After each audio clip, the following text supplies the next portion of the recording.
আমরা দায়িত্ব নেওয়ার পর থেকে যার যত রকম দাবি আছে সব দাবি নিয়ে তারা রাস্তায় বসে যাচ্ছে, রাস্তা আটকে দিচ্ছে, একদম ঢাকা শহর অচল হয়ে পড়ছে।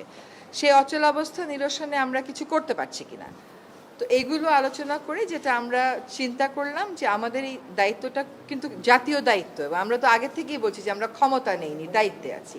এই দায়িত্বটা পালন করা তখনই আমাদের পক্ষে সম্ভব হবে যখন আমরা সকলের সহযোগিতা পাবো।